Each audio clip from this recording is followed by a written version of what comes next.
Welcome to another segment of my YouTube channel. It's a pleasure to have Gerard Forbes. Many of you would recall the video we did on race relations.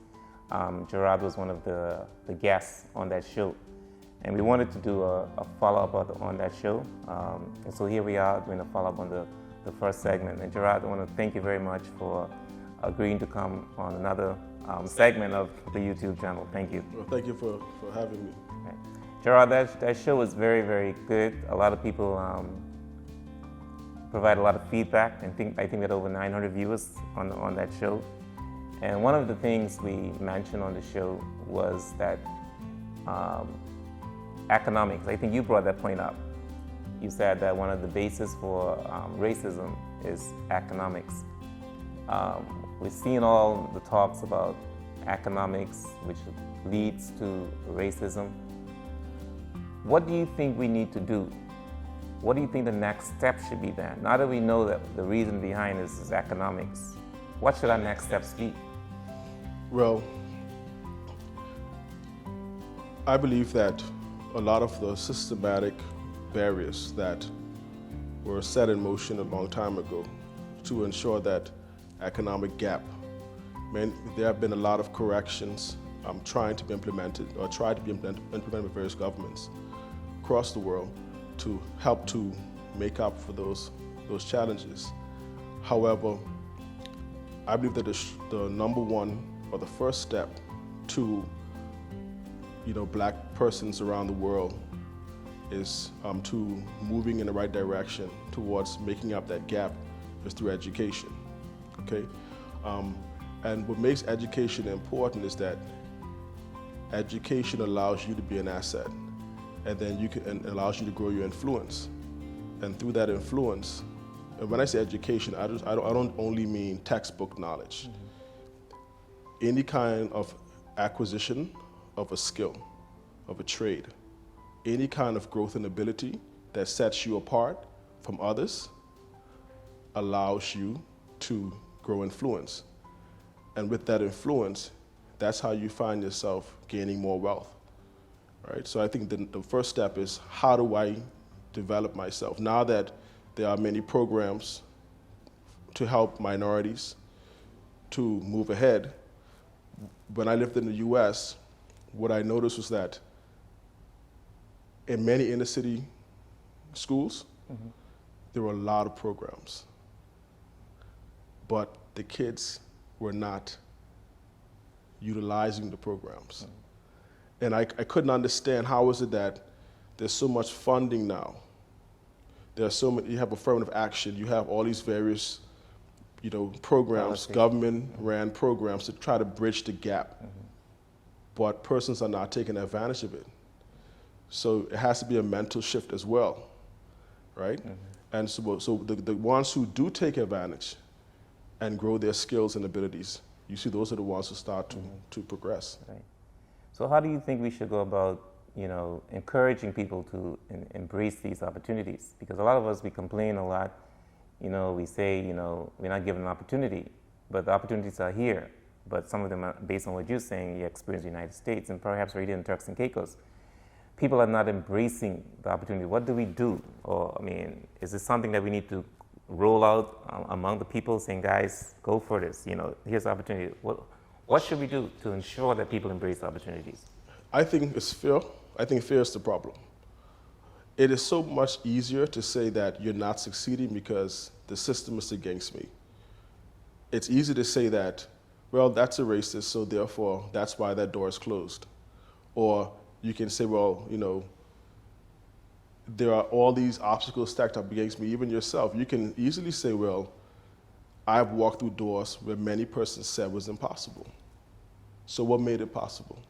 You had the courage to walk through the door, right? And so I think that early childhood education, and not just in regards to math and English, but in regards to money, learning about money, mm-hmm. Learning about history, mm-hmm. instilling values mm-hmm. and positive values into our young people helps to shape that culture.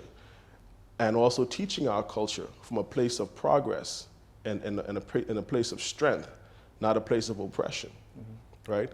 And I believe that there are a lot of homes that are broken right now. Yeah. There's a lot of negativity that's being spoken in the homes. I can't, life is hard, the struggle is real, everything is against me. You know, it's the expats, it's the whites, it's the Haitians, it's Dominicans. We can find a million reasons why to justify no progress. Right. Oh, it's politics, you know, that's our favorite one, right? It's politics, PDM, PNP, this is the reason why I'm not succeeding. And so with so much negativity that young people hear all the time, there has to be a place where they're hearing positive words. Right.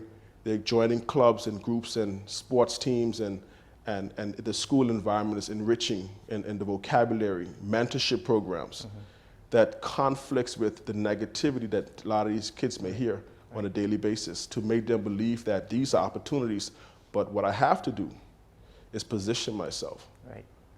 I mean, I'm glad you raised those points, and that they're very, very valid points, because there is a lot of negativity out there. There's a lot of the icon, or there's a lot of, oh, ain't for you, you know. And so hopefully with this show, I mean, it could be a start of encouraging people to at least, you know, step out of their comfort zone, or step out of that uncomfortable zone, whatever you want to call it, and move into the direction that they see. The thing is, though, Gerard, there are people who have equipped themselves on an education basis. They learn a lot of skills, and some of them return home, but yet they find it hard to get into the doors. I mean, what do you say to that? Because there are people who have equipped themselves, but they still find it hard to get up to the top. So that's a great point. And I would say that this is a kind of twofold response, right? You know, government has a role to play in establishing policies that allow for, especially, say, Turks and Caicos Islanders, right, to one, get the qualifications, if they're willing, get the qualifications, and two, get the experience, right? So the gap that we're having in our country, while many of us have the qualifications, we don't have the experience, right? So, but you need the job in order to get the experience. And oftentimes, why this is a twofold question, is a lot of our young people, they go to college, they get the qualifications, some of them immediately come home with a master's degree, right, or a bachelor's degree, and they have this attitude as if, now that I have a master's degree, I should be the boss, right? And the truth is, you're not ready to be the boss. You have a lot of textbook knowledge, but we need to be humble as well as young people coming home saying, you know what, let me get my foot in the door, let me learn from those who are there, and they will be more willing to teach. Because a lot of times I know back in the day, there was this attitude where a lot of the older persons who may not have had the qualifications, but the experience, further the young folks come home to take their jobs. And so they were not sharing the knowledge.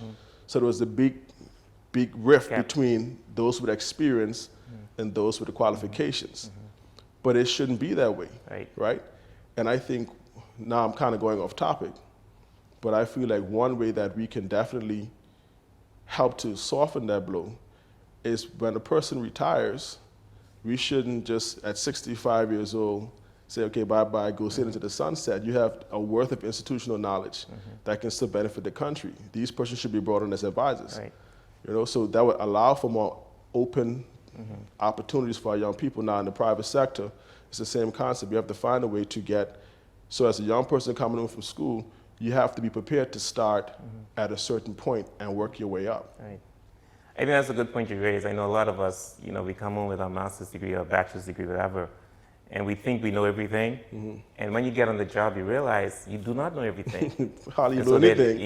You hardly know anything. This is where the real work starts. It's the real world. And that's a big, point you raise. And then some of us will say, well, oh, they don't like me. I'm a Turks and Caicos Islander, I should get this job, or, oh, these white folks don't want me here or whatever. But sometimes, even though that may be the case in some situations, but a lot of cases as well is that it's our issue as well.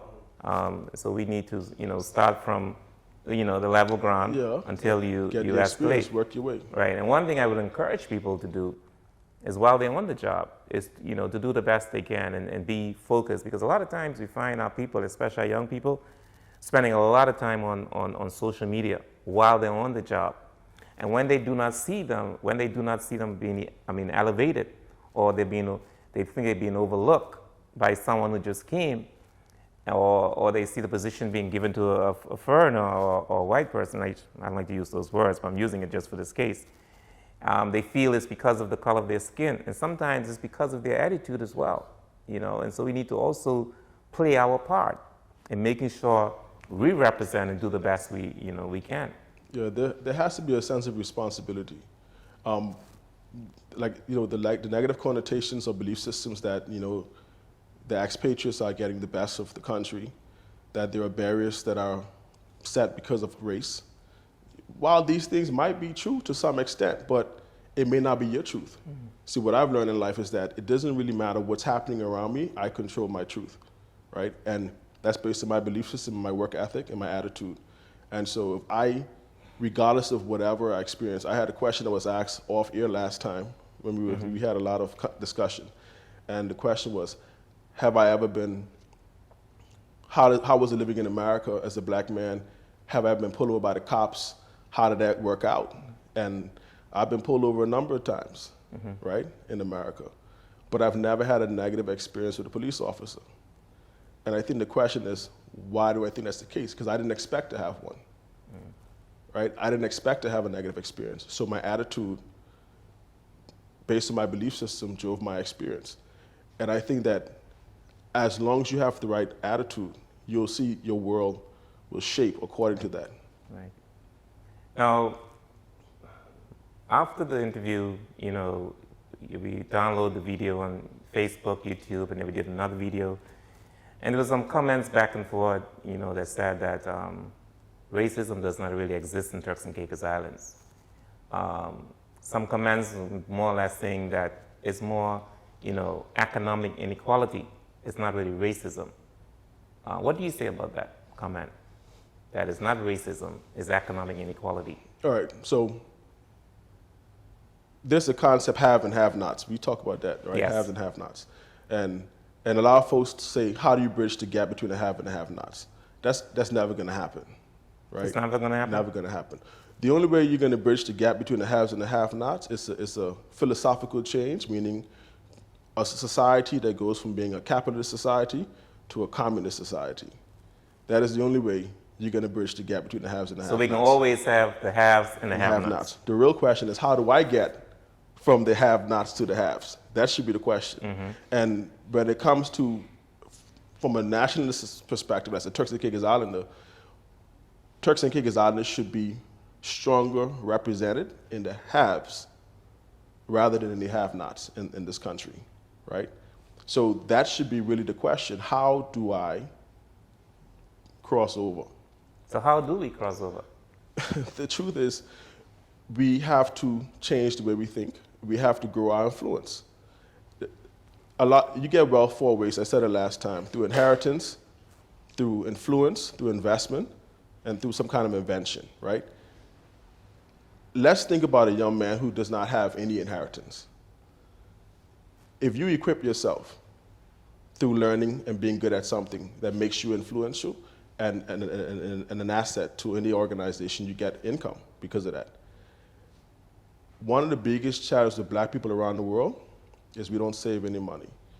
We spend every dollar that we make, right? And so that's a lack of understanding when it comes to money. There has to be a gap between your expenditure and your income. So as you make more money, you should make sure there's a wide gap between expenses and income, because that additional revenue makes you qualify for bigger loans.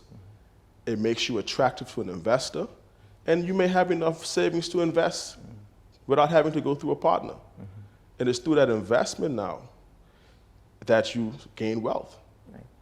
So it starts with making yourself an asset by educating, developing yourself. Some do it through sports, music, some do it through the arts, some do it through school and being good in any kind of sector, whether it's engineering or whatever.